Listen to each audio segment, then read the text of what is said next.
Saya akan mengilustrasikan bagaimana mengelola emosi, akan mengilustrasikan dengan teori 10-90 mah.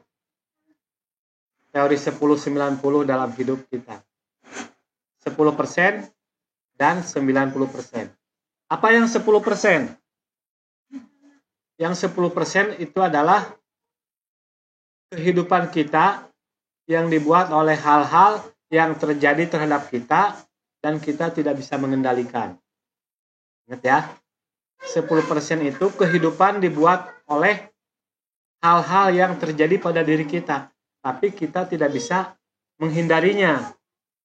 Contoh, ini kita lagi ngariung gini, ini terang kan ada lampu, tiba-tiba mati lampunya. Itu kejadian terhadap kita, tapi kita tidak bisa menghindarkannya, tidak bisa menghindari ya. Itu 10% ya.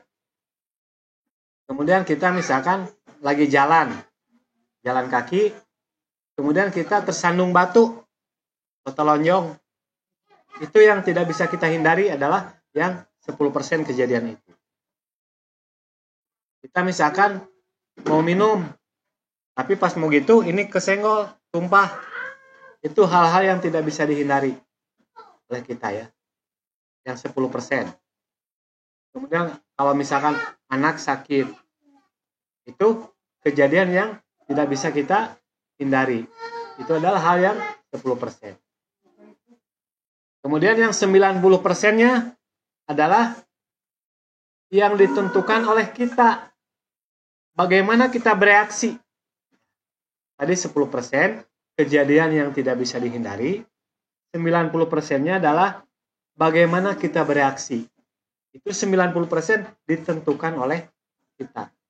Bagaimana reaksi kita. Paham ya? Nah ya? Ibu paham ya? 10% kejadian yang tidak bisa dihindari. 90% kejadian kita yang menentukan. Apakah kita akan menentukan dengan negatif atau kita akan menentukan dengan positif. Kita yang menentukan yang 90%. Saya pertegas lagi. Kejadian yang 10% itu 5 detik. Kejadian bisa hanya 5 detik. Tapi yang 90% 24 jam kita yang menentukan. Saya akan mengilustrasikan mah ya. Di suatu pagi, mama, ayah, sama anak. Pagi-pagi mau sarapan. Ini gambarannya ilustrasi. Ayahnya mau pergi kerja, anaknya mau pergi sekolah. Ngumpul ngariung, mau sarapan.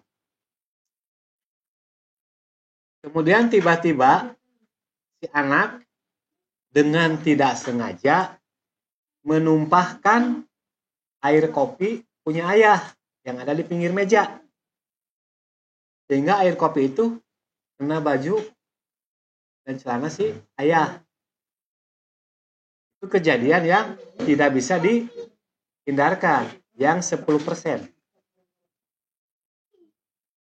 Kemudian yang 90%-nya kita yang menentukan. Ini saya mengilustrasikan ada dua ilustrasi. Satu ilustrasi negatif, kedua ilustrasi positif.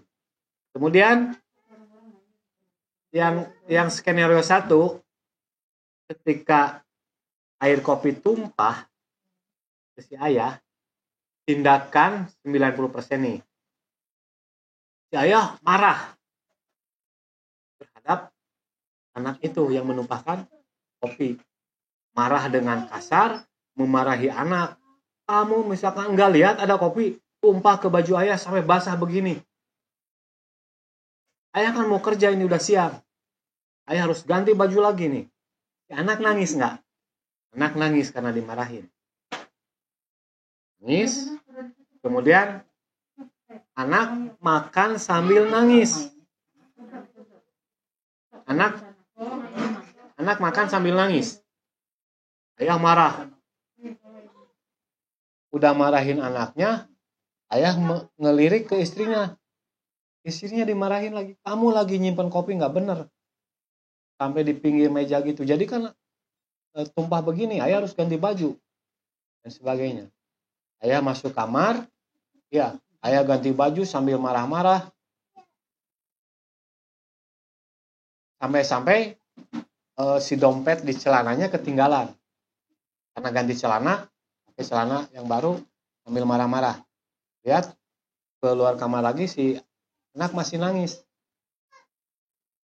Karena anak makan sambil nangis sehingga lama, akhirnya anak sekolah pun kesiangan. Terpaksa ayah harus nganter ke sekolah. Sambil jengkel, sambil kesal, ayah nganter ke sekolah anak kesiangan. Anak masuk kesiangan.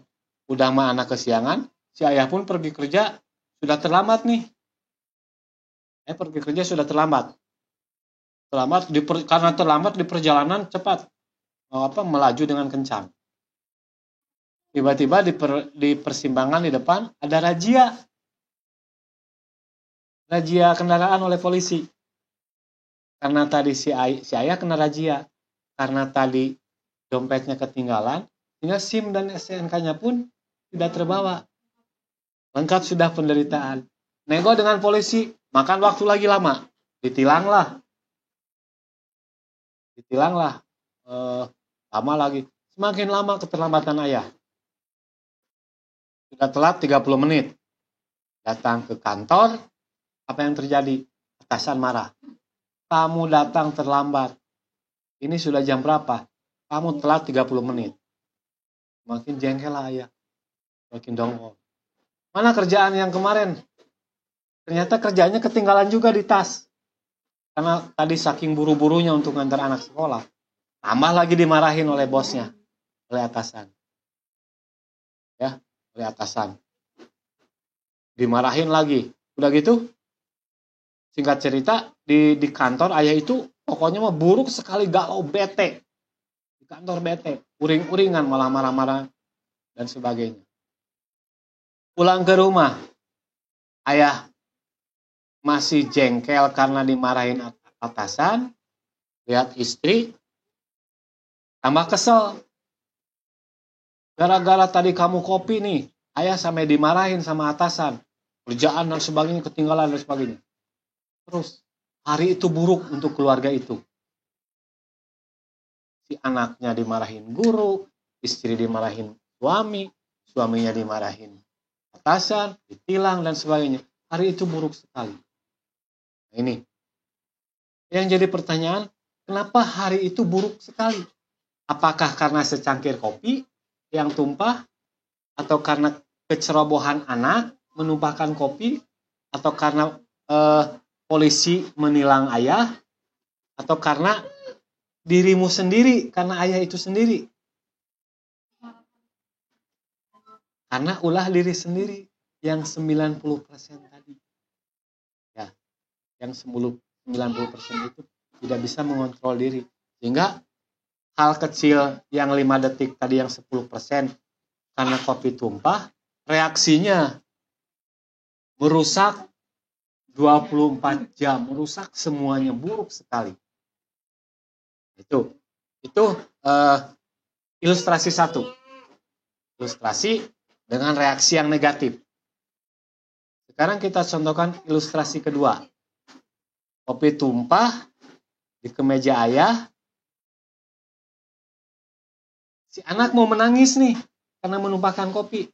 Tiba-tiba ayah mengatakan dengan lembut, "Udah nggak apa-apa. Lain kali kamu harus hati-hati ya. Harus dilihat ada kopi di situ. Udah nggak usah nangis."